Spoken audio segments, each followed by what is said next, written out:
శుభ్రంగా వాడుకుంటున్నాడు. ఒక్క పూట కూడా ఖాళీ ఉండట్లేదు అనుకో మీరు.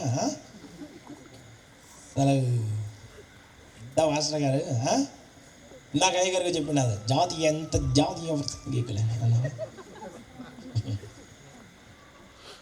మరే నా సంగతి ఒక మాట చెబుతాను వినండి, అందరు వినండి. మీ ఊరోళ్ళకి అందరికి తెలియాలి, చదువుపల్లి వాళ్ళకి చదువుపట్టేట్టు ఉన్నారు అందరూ. ఈ కొన్ని విషయాలు తెలిస్తే మీరు దేవుని కొరకు ఉజ్జీవింపబడిన వ్యక్తులకు మార్చదు. నేను పరిచయం చేస్తాను దినాలు, నేను సిలోన్ పెంతుకొస్తూ పరిచయం చేసిన అప్పుడు మా పాస్టర్ గారితో పాటు నేను ఉండే. మా పాస్టర్ గారు నేను ఇద్దరం కలిసి ఒక మీటింగ్కి పోయాను.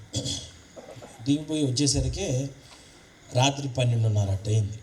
ఆయన జుబ్బా తీశాడు, పైన షర్ట్, దాన్ని నేను మడతేస్తాను. ఈలోగా ఆయనకు ఒక ఫోన్ వచ్చాడు.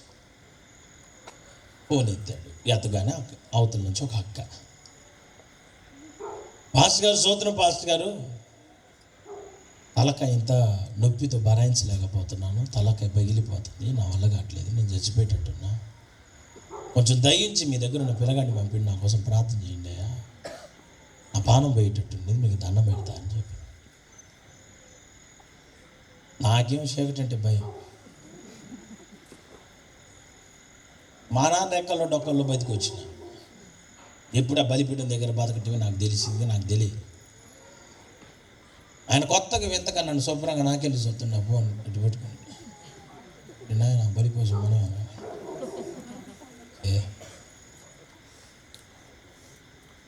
పంపి మా నామ చెప్పింది పంపించడానికి ఏం నిర్ణయించిండు, పోవటానికి నాకు ఇష్టం లేదు. మరి సేవ అంటే మన ఇష్టాలన్నీ చంపుకోవాలా, మనకి ఇష్టం లేని మార్గాలలో కూడా నడిపించబడటమే సేవ.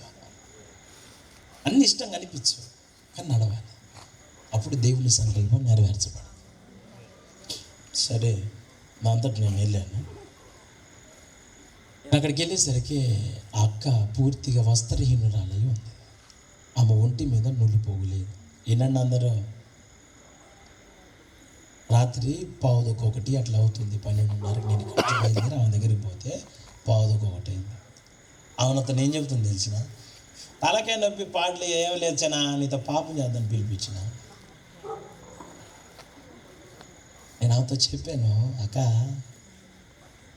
నా జీవితాన్ని నేను ప్రభువుకి అప్పగించుకున్నాను, మా నాన్న చాలా ఆత్మీయుడు, ఆ శరీరంతో నేను పాపం చేయలేను, నా వల్ల కాదు.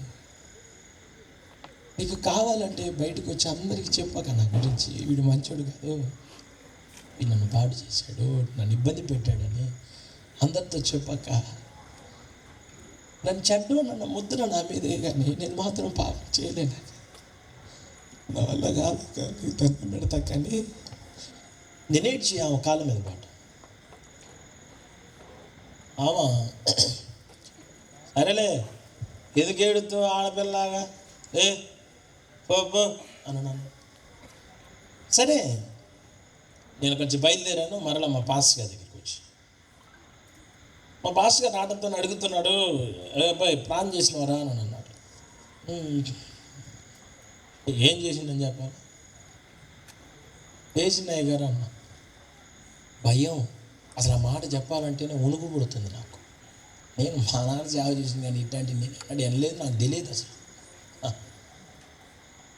అసలు పాపం ఎట్లుంటుందో తెలియకుండా, అసలు ఆ అవగాహన లేకుండా పెరిగినాను నేను.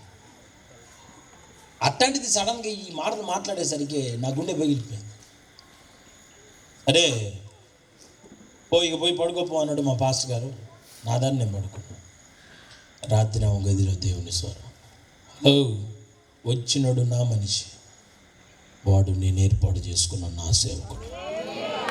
ఏమనుకున్నావు నువ్వు, ఏం చేస్తావు మావాడిని, వాడిని నేను ఇది చేద్దాం చూసినవా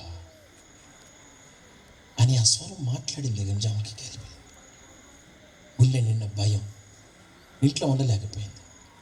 పరుగున మందిరానికి వచ్చి మా పాస్టర్ గారు పడుకొని ఉంటే తలుపు తట్టింది.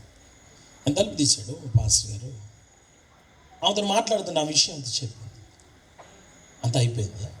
ఆమె నేను తిట్టి, ఎందుకు అట్లా చేసినావు, వాడు ఏమనుకుంటున్నావు, వాడు ఇక్కడోడు కాదు, వాడు పల్నాడు మా ఊళ్ళోడు కాదు, వాడు గొడ్డలతో నరుకుతారు, తేడా వస్తే నువ్వేంది అనుకుంటున్నావు, కనిపించేంత మంచి వాళ్ళు అనుకున్న వాళ్ళు, పల్నాడు వాళ్ళు అంటే అట్టంటి వాళ్ళు అనుకుంటున్నావు, అది ఇదని మా అయ్యగారు ఆమెకు చెప్పాల్సింది చెప్పి ఎప్పుడైనా అట్లాంటి చేయమాకు, వాళ్ళు దేవుని కోసం అప్పగించుకునే సేవకులమ్మ, అట్లా చేయకూడదు, మనకు అది పద్ధతి కాదు. అది ఏమనుకుంటున్నాం, శాపం నుంచి పోతాం.